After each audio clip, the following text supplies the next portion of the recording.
እነዚህን 10 ቀናቶች እንጠቀምባቸው ዘንድ አንድ ሁለት ነጥቦችን ለእናንተ ማስታወስ ወደድኩ። አስአላህ التوفيق والإخلاص والسداد والصواب።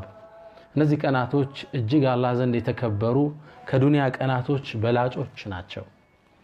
ክብራቸውን አንድ ሁለት ሶስት ብዬ ልዘርዝርላችሁ ለመጠቀም ጉልበት እንድናገኝ። አንደኛ እነዚህ 10 ቀናቶች በተከበረው ወር ውስጥ የሚገኙ ናቸው። አላህ ሰማይና መሬትን ሲፈጥር አመቱን በ12 ወር ከፍሎታል። إن عدة الشهور عند الله 12 شهرا في كتاب الله يوم خلق السماوات والأرض ب12 ከፍሏቸዋል። منها ከነዚህ ውስጥ ግን 4 حرم አራቱ የተከበሩ ናቸው። ذلك الدين القيم ይህም ቀጥተኛው ሃይማኖት ነው። فلا تظلموا فيهن أنفسكم በእነዚህ 4 ወራቶች ውስጥ ነፍሶቻችሁን አትበድሉ ይላል። እንደሚታወቀው ነፍስን መበደል ሌላውን መበደል በየትኛውም ወር ክልክል ነው። إني حرمت الظلم على نفسي فلا تظالموا እኔ በደልን ከልክያለሁ ኮንኛለሁ አትበዳደሉ ይላል አላህ። በእነዚህ ወራቶች ደግሞ የበለጠ የጠበቀ ይሆናል።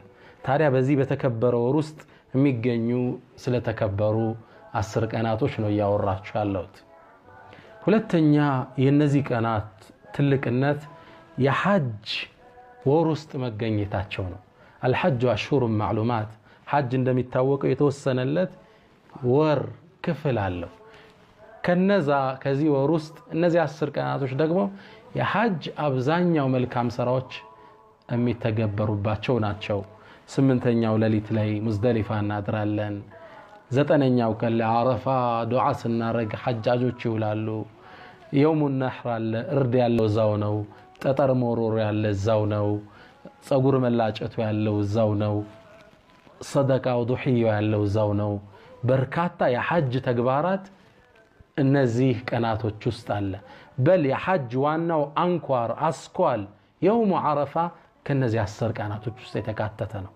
የአንድ ሙስሊም የእድሜ ልክ ግዴታ የእስልምናን 5ኛ ምሰሶ የሚያቆምበት ሐጅ የሚባለው የሚተገበሩት በእነዚህ ወራቶች ውስጥ በእነዚህ ቀናቶች ውስጥ መሆኑ የቀናቶችን ትልቅነት ይጠቁመናል።